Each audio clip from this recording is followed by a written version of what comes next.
Hey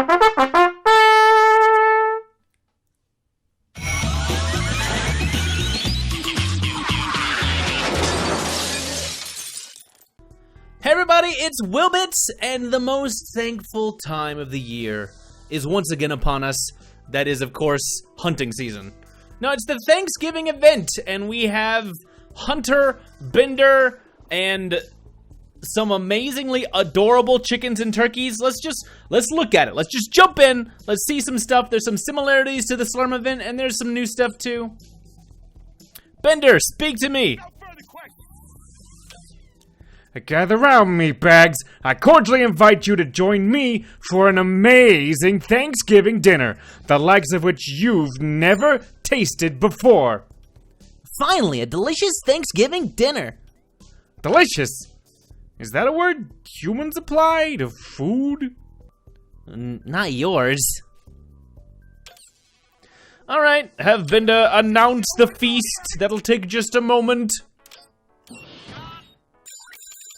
While we wait, I should say, however tempting it may be, do not click on your suicide booth.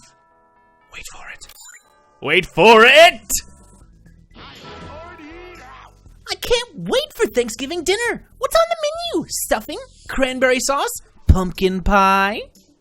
Nay, the menu items will be handpicked by me, the ingredients foraged from our finest robot junkyards.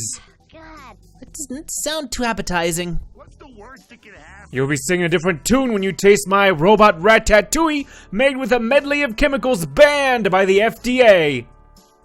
That's not singing. That's an ambulance siren. Oh, and we got a whole bunch of feathers for our trouble. If we're gonna celebrate Thanksgiving properly, we will do it by respecting tradition. You mean we're gonna invade a foreign territory, force the occupants to eat with us, and systematically evict them and take their land? Your people did that? When the robots enslave humanity, it's gonna feel like a picnic compared to your ancestors' atrocities. Oof. Alright, we need to clear 3 robot chickens, which, look at these guys. Bark, bark, bark, bark, bark, bark. They've got little, like, robot babies. Well, let's kill them.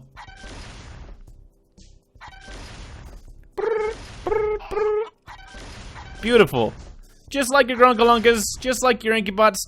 Oh, I messed up the thing I said not to do. It was just right there and I felt like doing it.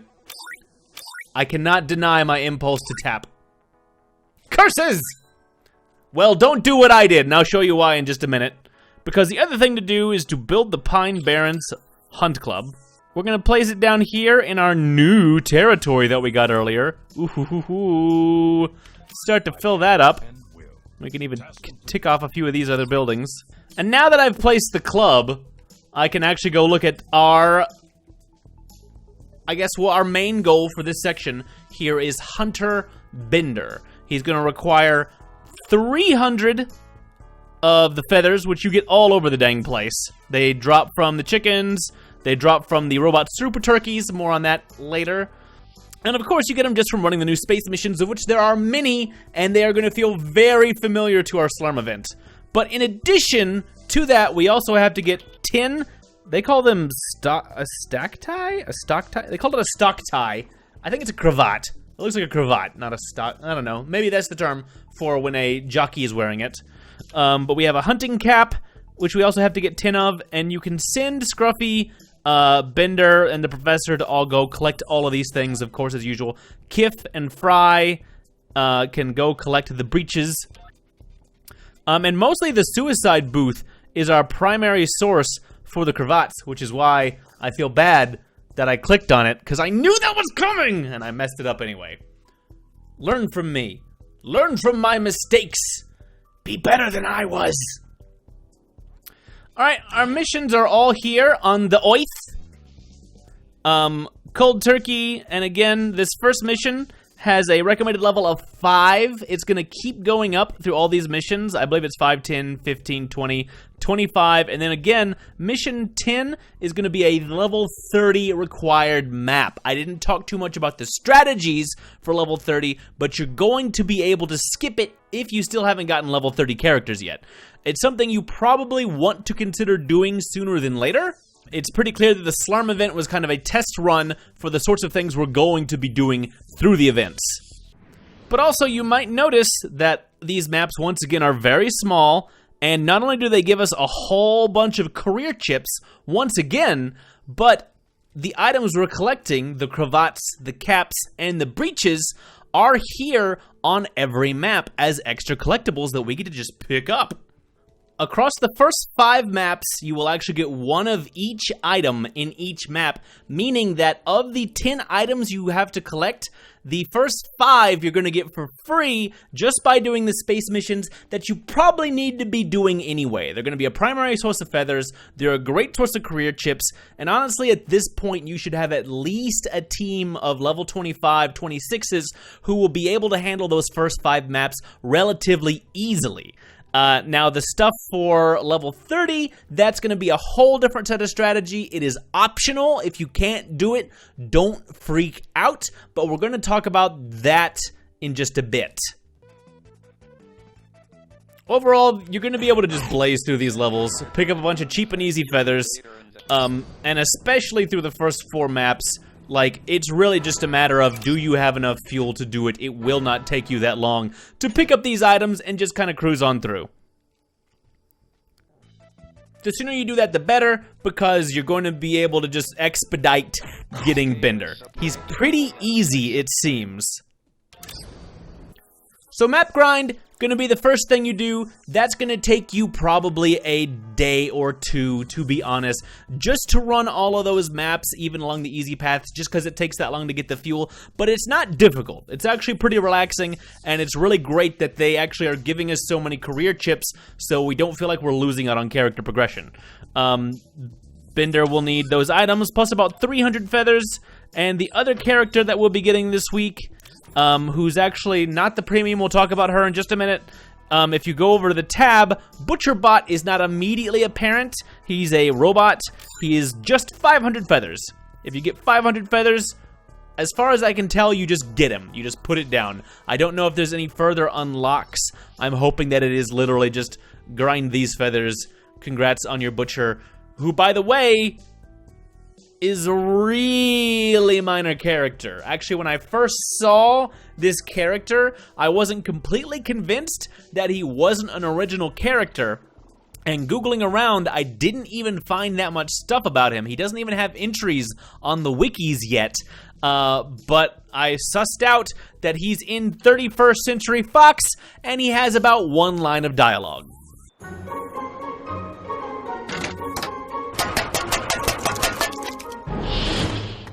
With the tenderizing. It's time for a benderizing.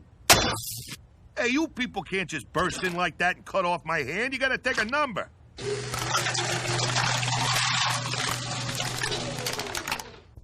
Getting some real pimperoo vibes here. But whatever, he's our other goal. I actually think that Bender is going to be more important, so I would focus on putting your feathers there first. But feathers seem relatively easy, especially once you start getting to the big turkeys. Those show up after you have finished building the hunting lodge, so that then you have things to hunt. The 2 characters who can hunt them are going to be Hunter Bender, and of course, Dr. Cahill, this week's premium, and our 6th potential scientist. Gotta have scientists. Let's go. Taco Bellevue Hospital. I'm a doctor, and yes, they're real. Yes, they're real. I'm not just a doctor. I'm also a PhD. Dr. Goodensexy. I mean, Dr. Cahill. She's more than just her body, gentlemen. What seems to be the problem, Mr. Fry? I'm exhausted. Well, Dr. Cahill, I'm experiencing weird stomach aches and bloating. I don't believe it. I see in your chart you've eaten nothing for breakfast but nachos since you were 10. Is that still true? Yes, but these aren't ordinary nacho cramps. They seem to have more to do with my street falafel Sunday dinners. So you can have her go and test some samples. Yes, they're real. She also can help you get breeches. She has a 3-hour task that just, again, I don't know if it has an expanded chance to drop, but just having another character who can run and do the task is gonna be helpful. But the main thing you're gonna want her for Well, we'll see. What did you want me to do with these robot chickens? We're gonna make a cake with their robot eggs. Will it be suitable for human consumption? Fry, I can be a chef or I can be a dietitian. I can't be both. Now go milk our robot cow. The hunting lodge right next to the hospital. Sure. Just in case of an accident. And now for my pièce de résistance, fresh turkey. How are you gonna catch a turkey? That's one of the many perks of having a hunting rifle. Where'd you get a hunting rifle? That's one of the many perks of living next to a shooting range and owning burglar tools. Alright, create Hunter Bender, place the new New York Police Department horse, which is from that episode, again, another reference, and then hunt 2 robot turkeys, which we can see right now. Dr. Cahill only does 10 damage to it at her current level 1 when you get her. You're going to want to get her up to at least level 17 in order to get her in tip-top turkey toppling shape. Oof, try saying that 3 times fast. Alright, so if you have Dr. Cahill, you get to start this immediately. And it's going to be a pretty great source of feathers. Actually getting you 30 about every 3 hours, because that's how long it takes her to clear out. That's going to add up to a lot really quickly if you want to get some of these extra decorations that are coming along. There's a Pine Barren sign, the horse. There is a cow, who I was led to believe were supposed to be extinct at this point in time, but I guess if it's a robot cow, then it's fine. We have a vegan robot protester, who I assume is probably just going to walk around our town. And then some trees. With whatever you have left over, we can buy some pretty colored fall trees to place around our city. And that's basically it. It's going to be a pretty casual week right now, I think. Chicken! Like, I've got 58 feathers just from cruising through here as a thing. And by the time you run through that map a few times, it's gonna actually be relatively easy to get all of the stuff that you need, I think. This feels really casual. And I know that it's just kind of week 1 of what is actually a 2-week event, so don't get too relaxed. Don't feel too casual. I get the feeling that halfway through, they're gonna throw another 2 or 3 characters at us, so you're definitely going to want to have a few feathers, maybe in reserved. They may change currencies on us. I don't actually know what's coming in that regard, but do keep in mind that you probably want to try to get everybody in the next 4 or 5 days if you can, and that seems relatively easy, especially if you get Dr. Cahill. I know not everybody wants to buy the premiums. As premium characters go, she's a pretty interesting one. She's a female, which we've been lacking. She's a scientist, who have been vastly underrepresented. For me, this is a great addition to the cast. I'm really glad to have her. I'm probably going to level her up and use her in my non-story character B team a lot. So the only other thing that really leaves this week is going to be the stretch goal of getting all of these maps set up. And a lot of that is going to depend upon, have you been playing long enough, or are your characters high enough leveled that you can actually push your way through? The primary strategies that people seem to have been using involve one of 2 different techniques. One of them is the 4 scientists plus 1 captain technique. You could do it with 5 scientists, but most people didn't actually have 5 scientists, what with Neil deGrasse Tyson actually being one of the rarest characters in the game. Only Nixon and Mr. Peppy are owned by fewer people currently, just because he was so early on in the game's gameplay. So if you didn't have Dr. Tyson, it was probably only very recently that you actually had access to Dr. Cahill to actually replace him in that lineup. But with 4 scientists, you have to kind of survive the first round and then have everybody attack everybody in the front of the lineup. That is pretty difficult, and it does require a bit of luck, because if early on they focus fire down one of your scientists, it actually damages your DPS enough that it's likely to snowball, and you will probably wipe in the map and not actually be able to complete it. The more surefire, but more difficult to get together route is actually using delivery boys, and it's one that I've actually been trying out. You want at least 3 delivery boys pushed up all the way to level 30, and then you actually want to bring a couple of scientists to fill out your party. Now, with this group, you have the one benefit of delivery boys, and it seems like they were watching my class video where I talked about how delivery boys weren't useful and could mostly be ignored, and I did the cool graphic thing.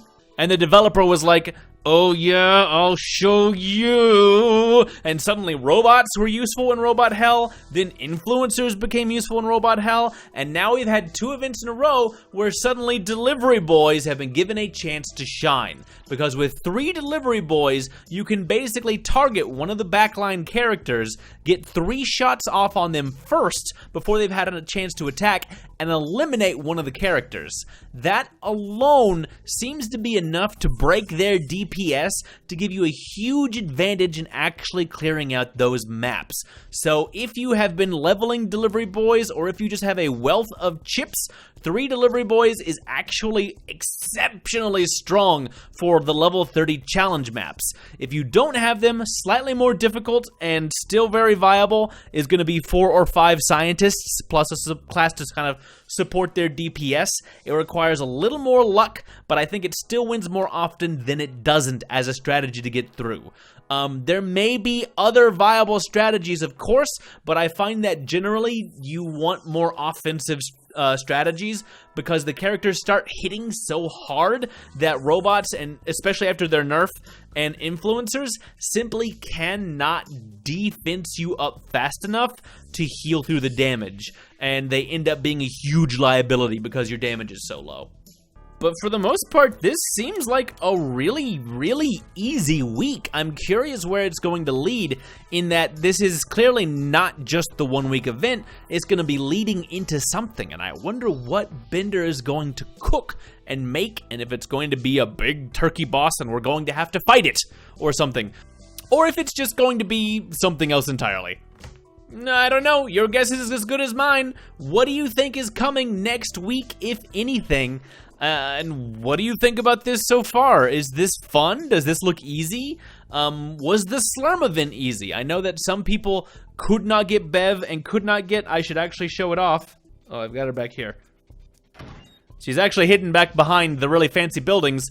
But the Slurm Queen, who was the stretch goal that you needed to be able to not just unlock Bev, but unlock Bev fast enough that you could do a whole bunch more grinding quests with Fry, make a ton of Slurm, and then access a secret 7th map that had an even harder level 30 course that you had to bring an influencer along to 100% it.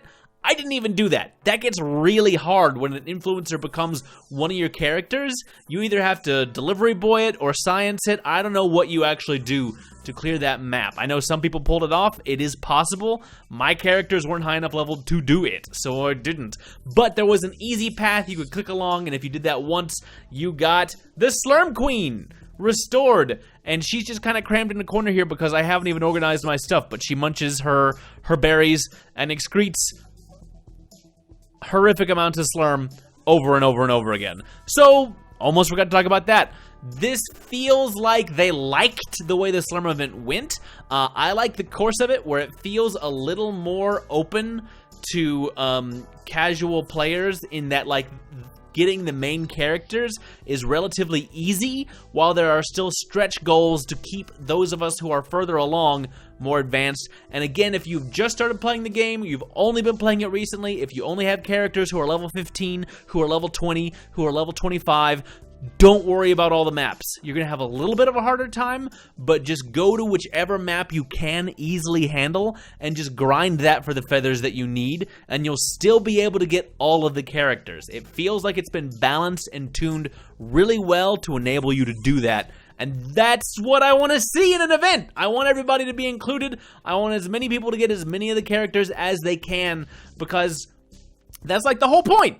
That's what makes it fun. So I hope that they keep this design sensibility in place, because I've been having a lot of fun doing this. I'm worried about the amount of chips we're getting, maybe meaning we might be in for a difficult Christmas, but let's not worry about that right now. Let's worry about Thanksgiving. Let's give thanks. Let's not fight with our families about politics. Let's sit down, watch a football game, watch a parade, or if you don't care about those, sit down and play some board games. Everybody likes and doesn't hate each other when they're playing those, right? Nobody ever gets mad about games. That's all for this one. See you next week for maybe some more turkey panic. Bye for now.